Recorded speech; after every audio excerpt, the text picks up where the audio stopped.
Forbes writer Paul Tassi accuses Castlevania Nocturne criticism of being rooted in racism or sexism. Oh, is that right? Well, I sure hope somebody picks up that phone, because I f***ing called it! Greetings once again, my friends, and welcome back to the GNRO Minicast. I am your host, Adam Mickelson, aka Drak. I hope everybody's having an awesome day or night when you're watching or listening to this. And yes, today is going to be a follow-up story, yet another follow-up, to the Castlevania Nocturne minicast that I did a few weeks ago. Because now that it's out, people can have their reception, and it turns out that the reception for Nocturne, not so great. And apparently, it irritated this particular writer and many others into writing stories like this. So, once again, this story is coming to us from boundingintocomics.com, and it is being written by Nerdigans Inc. So thank you guys so much for the story. Let's go ahead and get right into it, shall we?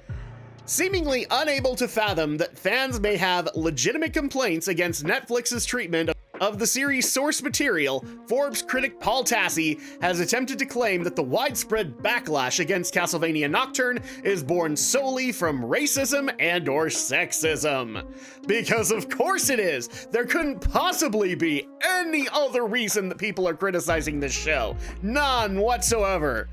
A standalone spin-off from Netflix's core Castlevania series, Castlevania Nocturne touts itself as an adaptation of the 1994 Konami-produced video game Castlevania Rondo of Blood, and to a lesser extent, the seminal Castlevania Symphony of the Night.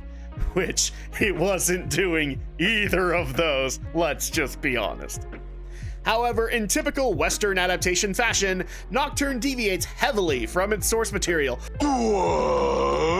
From race-swapping Annette, to giving Richter's adventure a slight hint of racial strife, to having the blue-clad hero embarrassingly finish off all rocks, himself also race-swap. Okay, well, yeah, they did race-swap all rocks, so have fun with that. So embarrassingly finish off all rocks, himself also race swap, with an exchange of edgy dialogue that would make even Joss Whedon cringe. Nocturne takes more creative liberties with the Belmont legend than any of the previous seasons. And that's saying a lot, considering that season 3 and 4 took lots of liberties with the Castlevania lore, and ultimately it failed. I know that we had the discussion in the previous episode. By the way, I will be linking that in the description below, so if you guys want to get caught up, you can.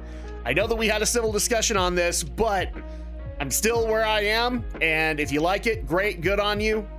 I'm not there, and frankly, from what it sounds like, it was a good thing that I didn't watch this. And also, we do have an image here of Rotten Tomatoes review of Castlevania Nocturne, where the where the critics are giving it 100%, because of course they are, but then we have, at this moment, 500 plus ratings, and it is getting a 46% audience score. Wow, that seems to be happening a lot lately. But moving on, and in another unsurprising aspect of Nocturne's existence, Netflix's running riot over Konami's original games has led to a polarization of opinions between critics and fans. Per Rotten Tomatoes, the series currently holds a 100% fresh rating across 14 verified critic reviews, which is now 15 as of today.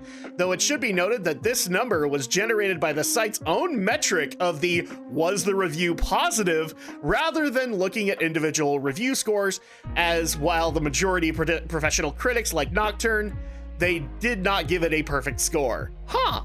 Wow, critics being critics, who would have thought? Meanwhile, over 500, and actually as of today, over 1,000 audience members have left the series with a 46% rotten rating, with many specifically criticizing how Nocturne both disregarded the game's continuity in favor of a politically charged plot, and sidelined fan-favorite vampire Richter Belmont in favor of Annette and her mission of abolishing slavery. It's almost like somebody called that and said it was going to happen. I wonder who that was. Yet while these disappointed fans have been very clear about just why they feel Nocturne misses the mark, the aforementioned Tassie has come to convince himself that those who strongly dislike the series are nothing more but tired bigots. Because that's basically how journalists think these days. If you don't agree with them or you have a criticism of what they do, you're racist, you're sexist, you're an istaphobe. Let's just put it that way.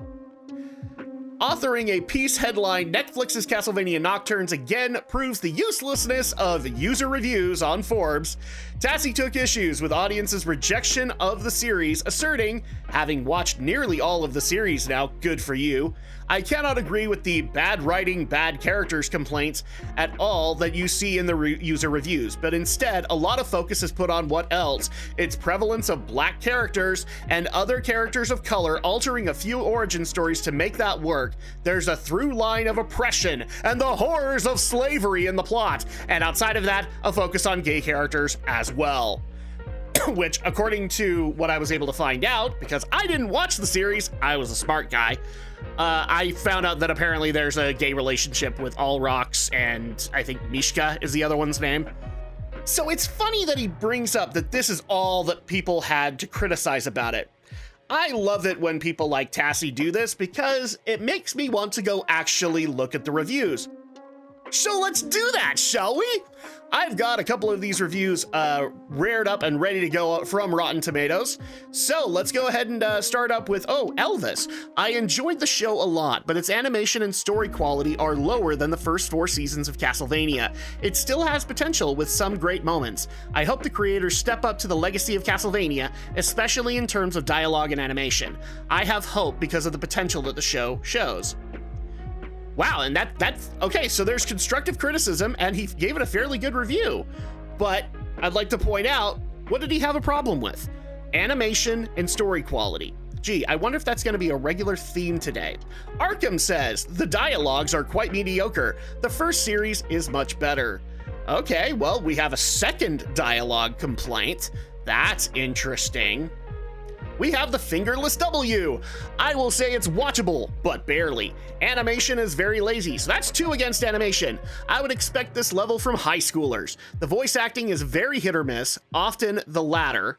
The story is pretty meh. Okay, another complaint on the story. Most of the plot makes very little sense from a logical standpoint. The shocker reveal moments can be seen from a mile away. Oh yeah, that's another problem with woke writing, is that it's all horribly predictable. After giving us 4 amazing seasons of the original series, this feels like it was made in the 90s. I would put this on the same level of The Witcher Blood Origins. Wow, that's saying a lot, considering that I know plenty of Witcher fans who were very disappointed in Blood Origins. Okay, here we have Gaspar. I know I'm focusing on the negative reviews, but I'm showing something as per what he's actually accusing. Animation is so bad and voice acting is horrible. I really think that's some sound mixing problem. Could be the same sound mixing problem they had in the first season of Castlevania. They probably had an inexperienced team directing and it or they really didn't care about the quality, probably.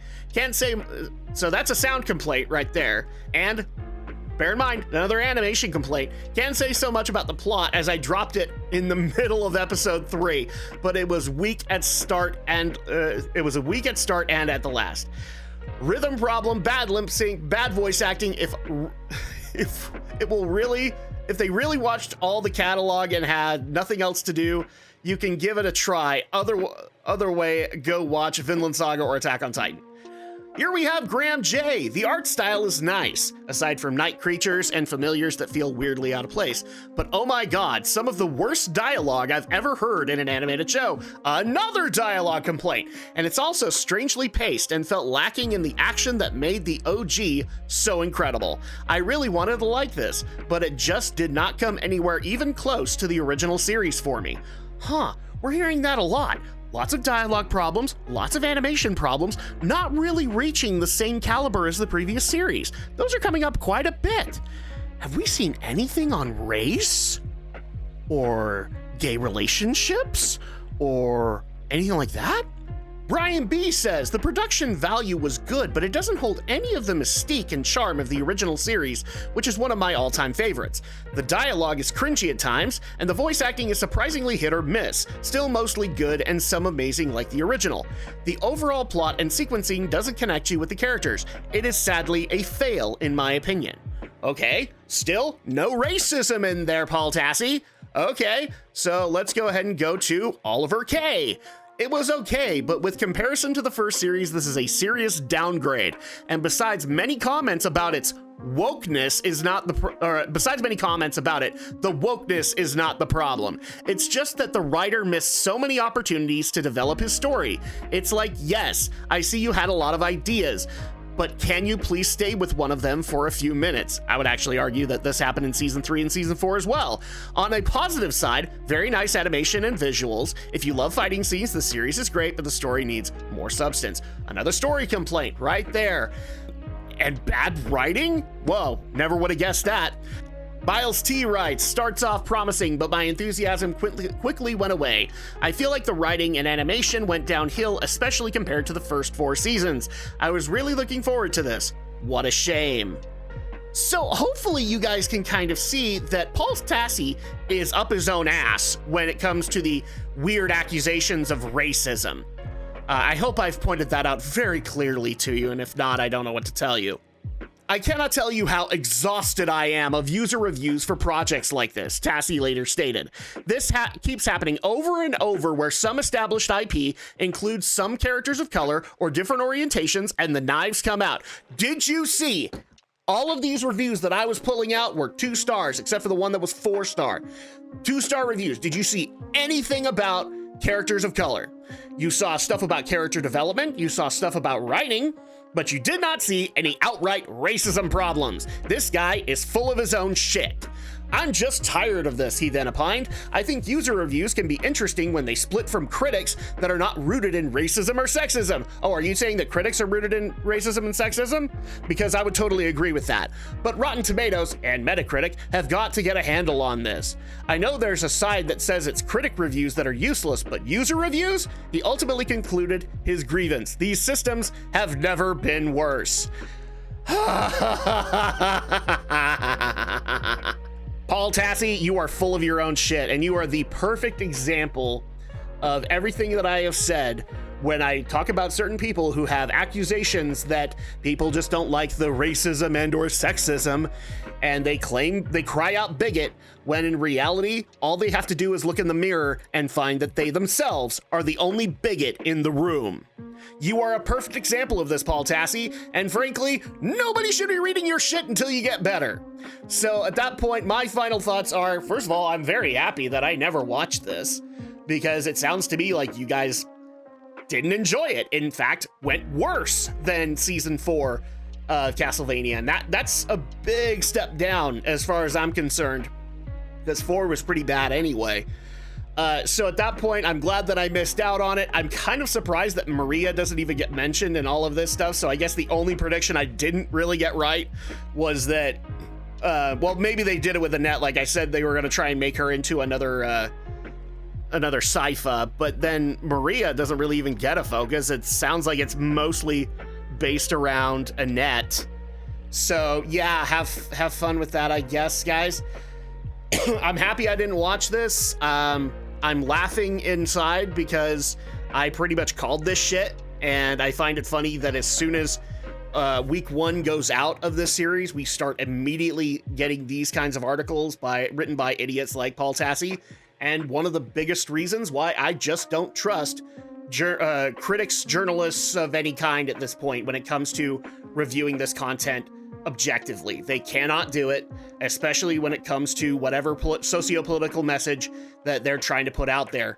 And that was ultimately the problems that I knew was going to happen with Castlevania Nocturne. But I didn't watch it, so I was already in the good. What did you guys think of it? I would love to be able to have that discussion with you guys. I know some of you guys had faith in the writing. It sounds to me like the writing got worse. So I would love to be able to have that civil discussion with you guys in the comments down below. I will be linking this article as well as maybe linking Paul Tassi. I don't think he should really be getting any credit here. In fact, probably not. Make sure not to listen to Paul Tassi anymore, because it sounds to me like he has a lot of self-work to do before he is worthwhile in his job ever again, if he's even willing to do the work.